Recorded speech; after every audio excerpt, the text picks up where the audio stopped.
In my previous video, I invited you along on my road trip across country to the Amelia Island Concours d'Elegance in Florida.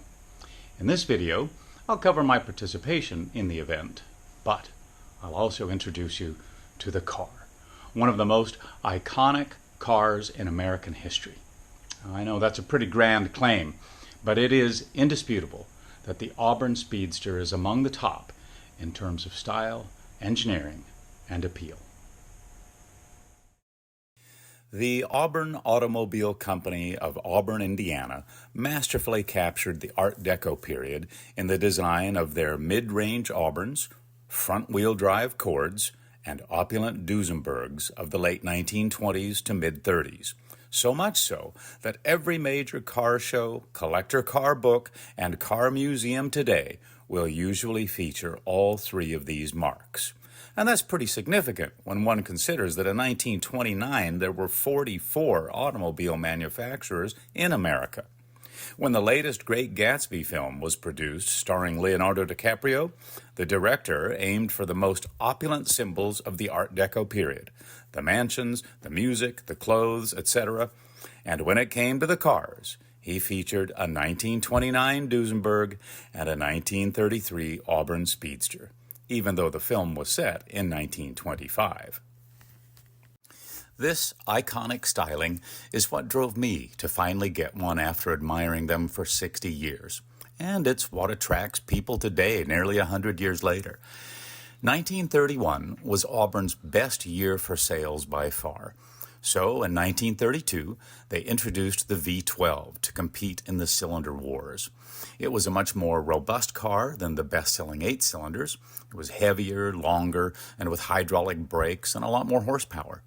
They were easy to drive, beautiful to look at, and starting at $1,000 were a great bargain. Twice the price of a Model A, true, but a third the cost of a comparable Packard or Cadillac. Alan Leamy was a young, gifted designer. Auburn hired him to design cars while he was still in his 20s. It was he who captured the lines, curves, and profile that epitomized the Art Deco automobile. His career with Auburn was short, and not long after he left, he tragically died from blood poisoning. He was only 33 years old. Leamy's pinnacle design was the 1933 Auburn V12 Salon Speedster.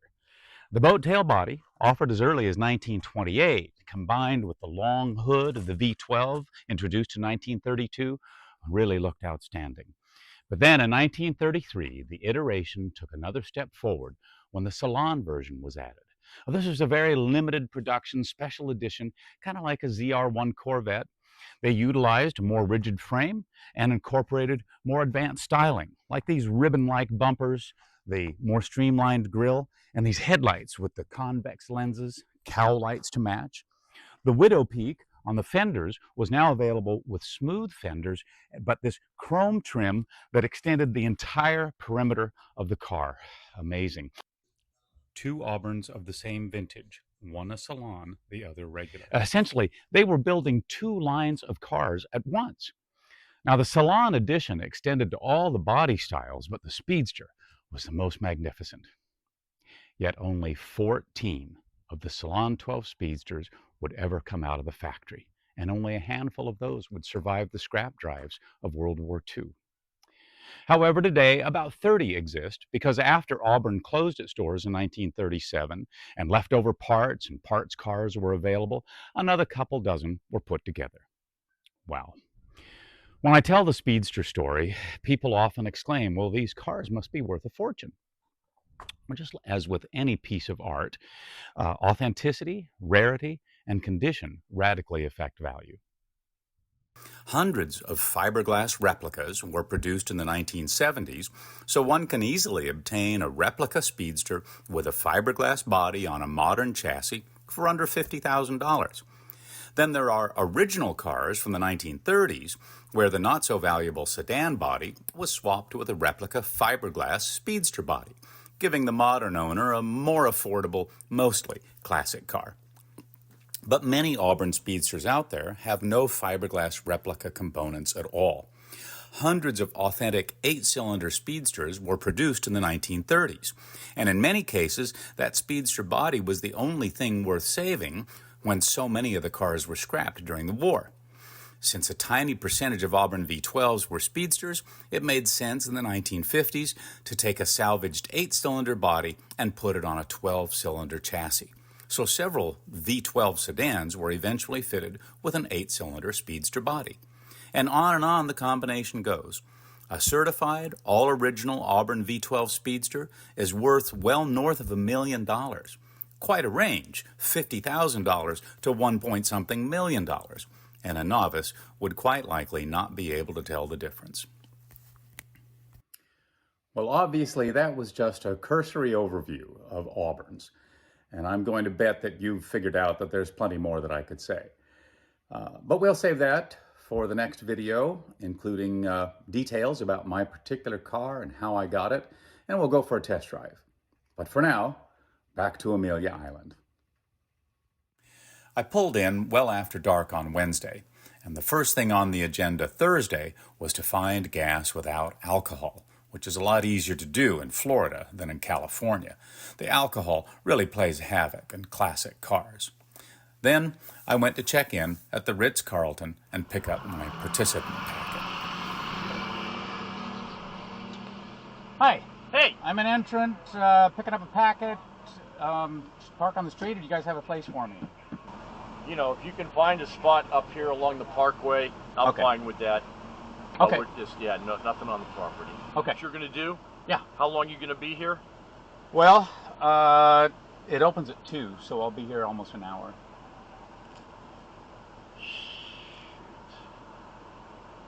Pull over here.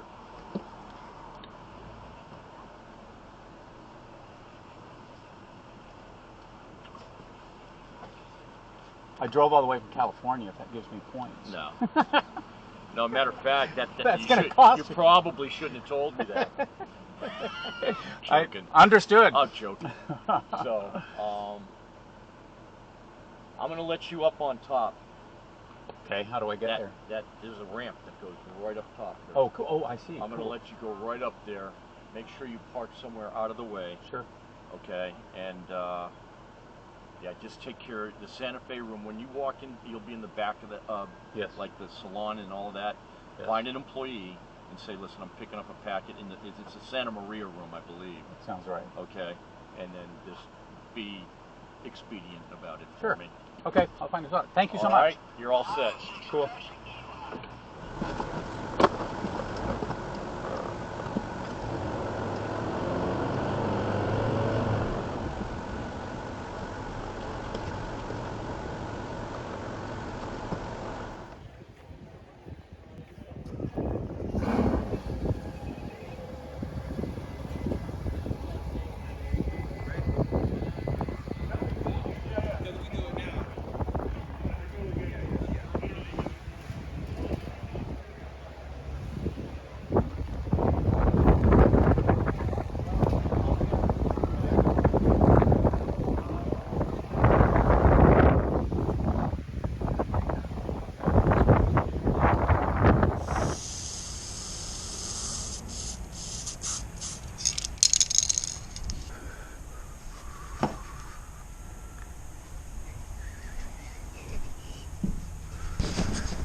going to be the judges and presenters area here, and you are in 34.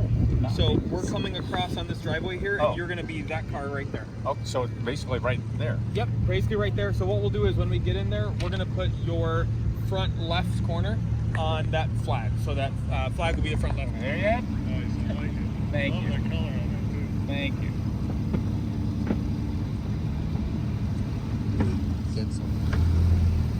Yeah, where's he going? Wow.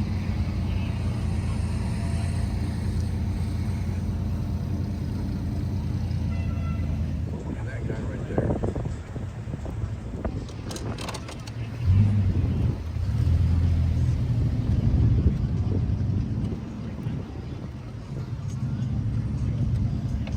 Go straight in. Okay. Oh, because Yes, sir. because the ground's so soft. Am I straight?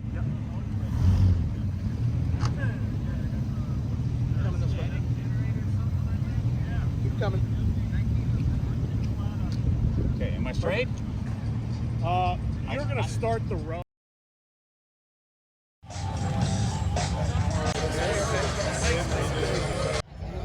Here we are. Here are all the cars. I'm standing in a big open area, and the awards will take place just past this row up. Look who's in the front of that row.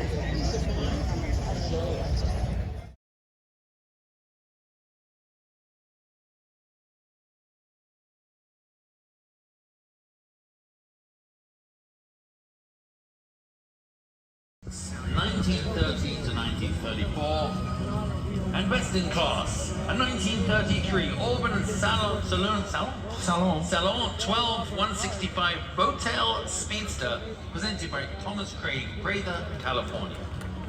This is a rather amazing when you think about this. This is a V12 Auburn, ergo why it is called a 12 165, 12 being the cylinders, 165 being the horsepower.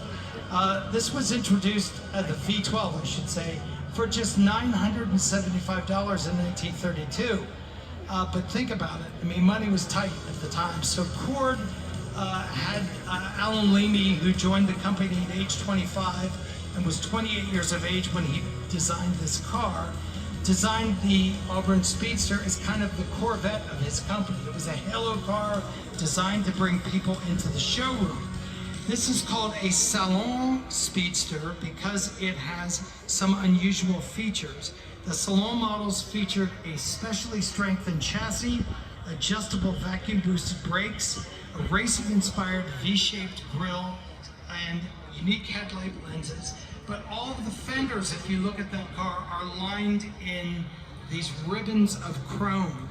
Imagine what these guys did or gals did that were on the production line trying to make that fit and to make that work. Today, the Salon model Auburns are very, very hotly prized. There are very limited numbers of them built.